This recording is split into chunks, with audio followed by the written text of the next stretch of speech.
Let me tell you a secret. A little something between you and me. These companies, they want you to make fan art. They want you to make fan art. However, if you choose to do this, your life is forfeit. If you make fan art, they want you dead. For sure. They'll cut your throat right in the middle of the artist alley. Bye-bye. FBI, open up!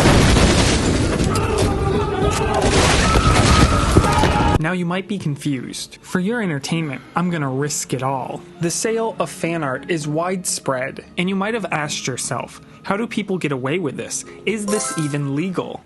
That's a tricky question. However, using anyone's intellectual property without permission is on the surface against the law. But there are certain factors out there that make this a bit more complicated. The copyright owner of original work have the right to decide how their work can be used. In North America, these creators or companies have 3 options in front of them if they elect to stretch their copyright muscles: a takedown notice, a cease and desist, or a lawsuit. But a lot of them choose not to do this. Many of these properties need artists to make fan art, to contribute to the community, to stay relevant, at least until you are true competition. Until then, you're in the clear. You're good to go. Do whatever you want, and most companies will turn a blind eye. Most of the time. This is a theatrical rendition. Everything I say should be ignored. I am not a real boy. Don't sue me. Don't listen to me. Don't listen to a thing I say in this video, because if you get in trouble, if you are a little too good at making fan art, well, don't come crying to me with all your success or whatever.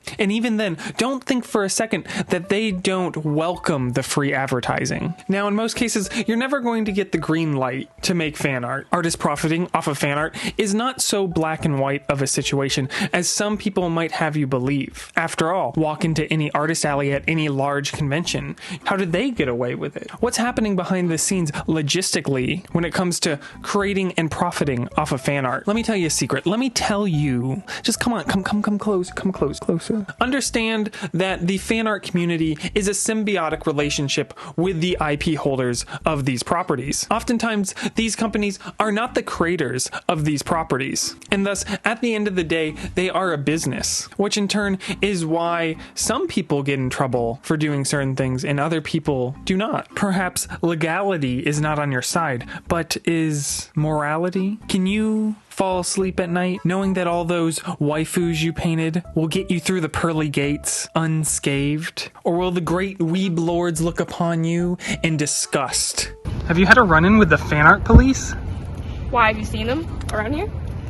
I don't know if you've seen any other Artist Alley vlogs other than mine, but oftentimes you will see them discuss the business aspect of running an Artist Alley table. Sometimes you will even see them break down the costs of what it takes to be at that show. All really great stuff. But then at the end, you'll often see many of them fail to mention how much money they actually made. They'll say things like, this was double my last show, this was my best show, I sold out. It always feels like a friend is telling you half the story, like they're keeping a secret from you. A key piece of information is missing. Obviously, there is a multitude of reasons why people might not want to share the amount of money they make to random people online. Past the social normities of our culture not wanting to share income. However, I definitely felt this frustration as somebody who consumed this type of video content. But now that I'm making these vlogs, I have a better understanding of the privileged position I am in. Transparency is not always the safest route to go, especially in most artist alleys where the meta is to sell fan art. If all my sales were from fan art and I shared that, I would be telegraphing to these companies how much to come after me for, how much I'm legally liable, how much they could potentially sue me over. That being said, that doesn't mean I always agree with all of these laws. If you're making fan art and actually making any decent amount of sales, you're supplying something that the official IP holder isn't supplying to that fan base. After all, why would consumers buy unofficial work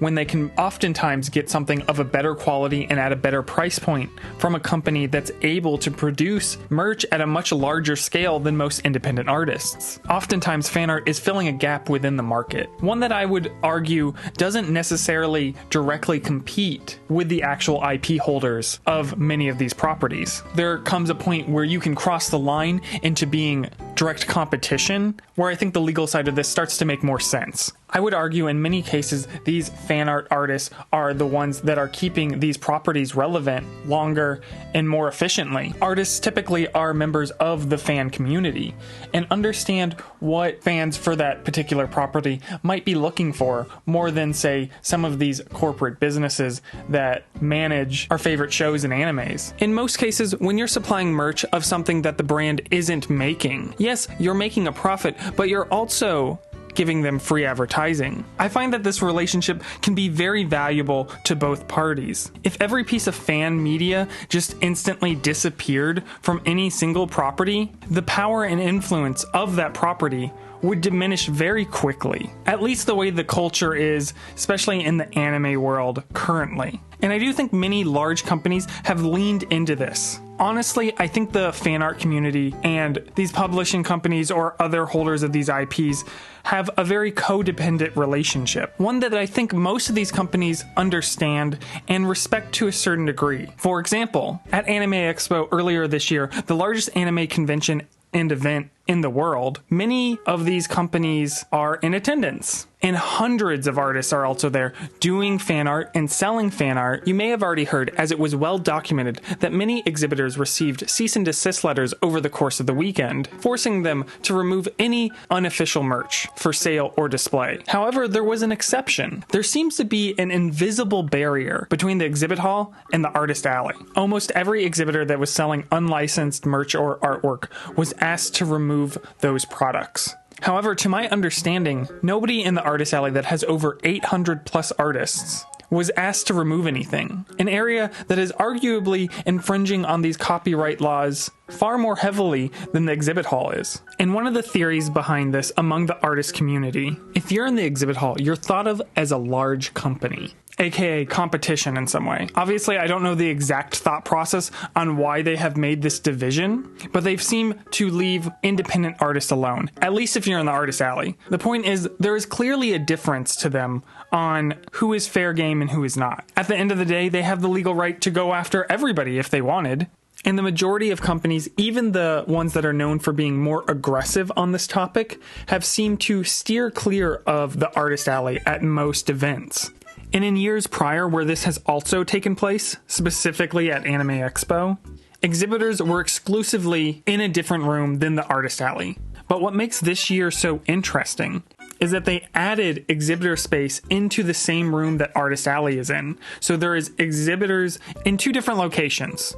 The entire main exhibition hall that is on the second floor of the Los Angeles Convention Center. And the Artist Alley is typically on the lower floor of that exhibition hall. The new exhibitor spaces are within the same room, right next to the artist alley. So it's not like the lawyers got too lazy to walk downstairs. They literally had to go past the artists and see all this copyright infringed work and chose not to bother those people and hand cease and desist letters to only the people who were official exhibitors. Now, just because this has historically been true doesn't mean the possibility of you getting in trouble isn't there. The point is that it seems like these companies are aware of the benefit that these community contributions have on their brand. I know personally, I'm always super excited to see fan art created of my personal OCs. Obviously, I'm not a big company or brand, but I do think the Draw This in Your Style drawing challenge that was really popular a couple years ago was a clever marketing strategy for small independent artists online that had similar benefits to those individuals at the time, as say fan art does for a mainstream anime that everybody knows and loves. Go, go, go, go, go.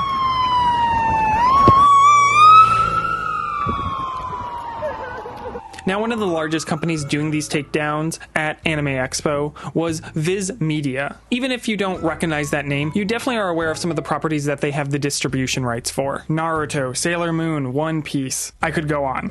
Now, this raises some other moral questions when it comes to the topic of fan art. Obviously, Viz Media has the legal rights to these properties, but at the end of the day, they're not the creators. They're a business that's going to prioritize profits over everything else. If the original creator and the publishing company have different views on fan art, where does that fall morally on you as somebody who is creating fan art of somebody else's creation. If the creator of Sailor Moon finds it to be an overall benefit to the fandom, but then Viz Media disagrees and does a takedown, I'm not going to feel all that bad about making that fan art. I'm not going to have any moral conundrum in my head if I can get away with making those profits. A common occurrence I see at a lot of different events is creators of different games or animes of some of these beloved properties being a consumer of fan art, even though the publishing company that represents them might not allow fan art. However, copyright laws are not all encompassing and do have some loopholes or workarounds.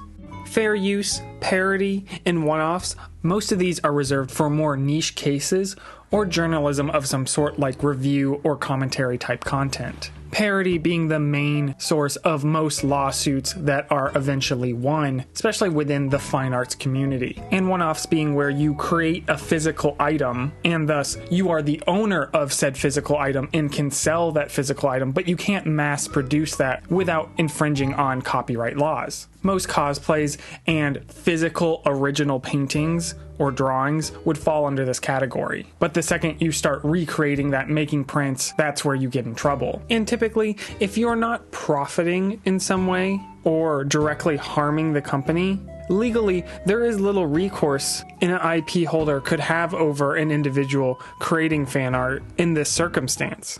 What's less straightforward is who has usage rights from the copyright holder. This oftentimes can end up with misleading products or fan creations. Just because you're not Disney doesn't mean you haven't purchased licensing rights or acquired them in other means. As an artist, there's been plenty of jobs that I've taken where I've been granted print rights for the art that I created, even though I am not the original creator of that property. However, there has been some exceptions. Many IP holders will allow fan art but have limitations. Now, do you remember when I said this? Now, in most cases, you're never going to get the green light to make fan art. Well, that's not entirely true. Now, that being said, as you can tell by this video and the speed paint, I have partaken in fan art. But if you're going to be a criminal, don't f with the mob. If you're somebody who wants to make fan art and sell that work, you can do a little research and find out if a company has ever made a public statement about their stance on people profiting off of fan art. There are, in fact, companies out there that have given the green light publicly. Now, keep in mind that they can change their mind at any time, and there's nothing you can do about that. You think there's no reason that everybody and their mom are selling Genshin Impact prints? I do remember when Among Us was popping off during the pandemic, and the creators had asked people not to profit off of their game. I do know they've loosened up on this stance a little bit since then. However, I remember feeling a sort of way when all of my fellow artists were making fan art and trying to sell it. I personally think that these artists are benefiting that property and that brand to stay as relevant as it was for as long as it was. But also, it's not something I would have personally taken part in that situation. Now, if this was a publishing company making this request, I must admit I would find it much harder to care. Now, there is an argument to be had that these creators partnered with these publishing companies to represent them in the way that they saw fit. Oftentimes, when partnering with representation, compromises are often made. When you put something you've created into the hands of another entity, you don't have to go far to see examples of this. Do you think George Lucas is happy with how Star Wars has developed as a brand? Contractual agreements don't always have the creator's best interest in mind, or their vision, or the fan bases. And now I'm not saying that some rando in their mom's basement drawing smut art is going to better represent the brand, but you understand making something because you're passionate about it is different than utilizing something for profit. Now, putting my business hat on for a second and putting myself in the shoes of one of these publishing companies, I would absolutely want the ability to go after somebody who I felt that was misrepresenting my brand or hurting my image. But at the same time, I would use that power or that legal right very sparingly, as I would want to encourage community contributions in the form of fan art or any other projects, as it's going to help keep my business on top longer. Now, is that the thought process that is happening at Anime Expo when their lawyers don't cross over to the Artist Alley? I can only speculate. What you have to understand is that the legal branch of most companies is separate from the creative aspect of that company. Obviously, a family-friendly brand like Disney isn't going to want X-rated content of their characters plastered all over the internet. It might give the wrong impression. However, there are some exceptions. There are definitely some brands that lean into this spicier content. Let's be real, Overwatch's fan-made content is a bit more popular than the game is at this point, and I think they know this. They've definitely been known to lean in to provoking their fan base with their character designs through the years, as much as they might want to come off as family-friendly on the surface. It's interesting to think about the amount of opportunities I have received because I've done fan art, but then I also find that I get more quote-unquote respect from certain customers because I don't do a lot of fan art. So it's definitely a win-win and lose-lose situation. That being said, it's kind of wild some of the stories that I heard just from this last year about cease and desist letters. One of my friends who was in the exhibition hall received a cease and desist letter for a number of the prints that they were selling. They, of course, complied and took those down. That very same day, a representative from that same company came by, one that was not with their legal team. I believe this was an art director, and said that they loved their work and thought it would really fit their brand well, and offered them essentially a freelance job to make official work for that company. Whether they were aware of the cease and desist prior that day is unclear, but if they were, fan art gets you jobs, and if they weren't, doing fan art doesn't not get you jobs. A different friend of mine actually had an art director buy fan art from them for the company that they worked for while they were tabling at Anime Expo. This same art director later reached out to the artist online and offered them an official freelance job to create more art for said company. In a separate non-Anime Expo incident, I had a friend receive a job offer via email from an art director from a particular company. They declined the offer and then later got a cease and desist letter to their online store for fan art that that particular company has the rights for. So maybe they should have accepted that commission request. Also, it's kind of funny because I've been hired to make fan art before by the company, so like official work that isn't official, it's a thing. You'll see this a lot of times when a brand is falling out of relevance. They'll start hiring random social media artists to like paint whatever and like talk about it, and oftentimes, depending on how you negotiate these freelance jobs, you can get print rights to it, and that doesn't always mean that the legal team going around a convention hall or doing takedowns online is going to have any idea who you are. This is definitely a situation I've seen happen. Not every fan art artist in the artist alley isn't licensed.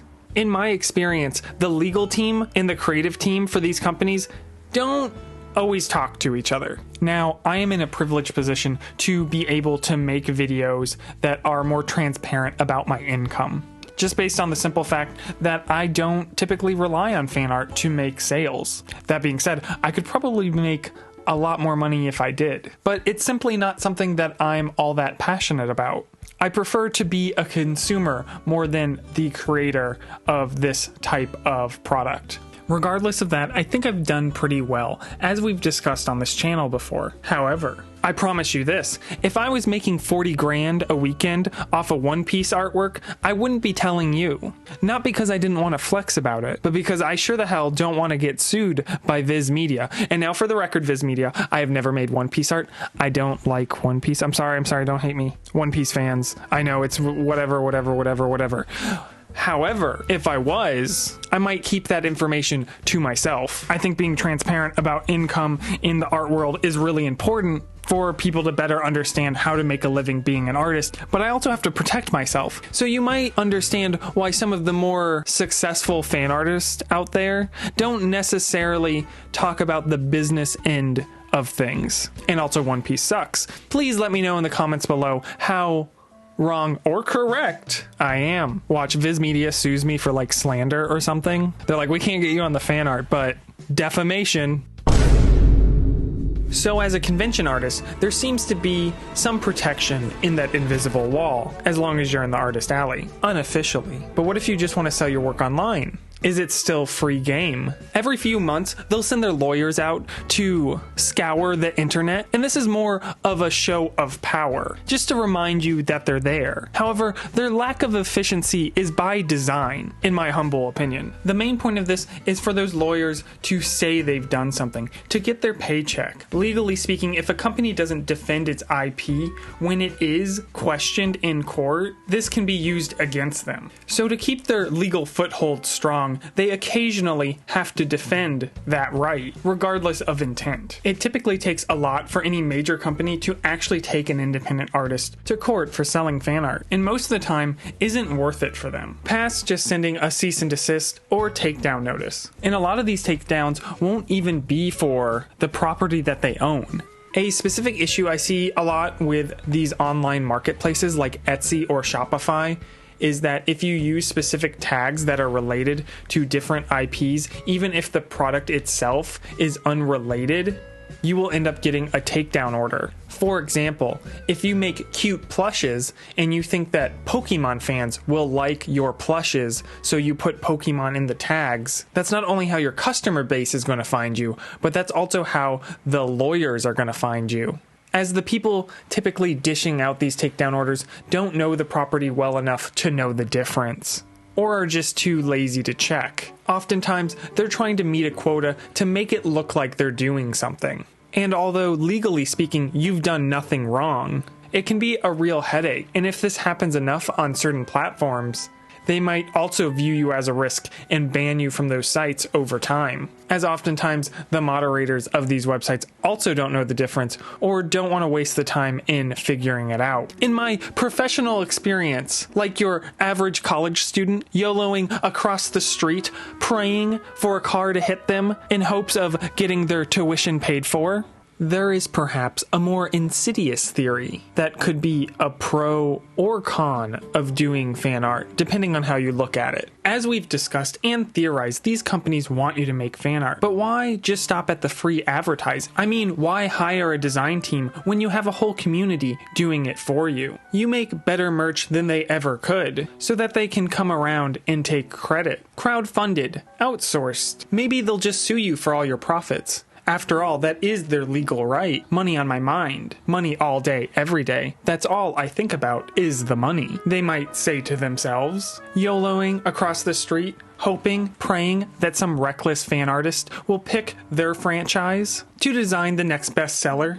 Anything to avoid a little work. Are you really going to go to jail for painting Naruto? Do you really want to be more of a disappointment to your family? Naruto? Really? A ninja that wears an orange jumpsuit? I mean, think about it. Yeah, that makes sense. In researching this topic, I found myself in the depths of Elon's Twitter, down a rabbit hole where you can find the AI community trying to draw comparisons from fan art and AI, and attempts to weaponize it against the art community, stating that artists want it both ways. They want to steal and profit off of IPs, but don't want to include the AI community, painting the art community as hypocrites. Whether you fall prey to this bad faith argument, two wrongs don't really make a right, which the entire validity of this argument relies on. I don't want to dwell on this topic too long, as I think this could be a video topic all on its own, but I will say a stark difference that I notice without having to think too hard is that fan art inherently credits the property of which it's based on. Generative AI fails to do even this. Now, where I stand on this topic is no secret, but I would love to hear your perspective and your experiences on this topic down in the comments below. If you like videos like this, I would appreciate if you could hit the subscribe button, and lastly, thanks for watching.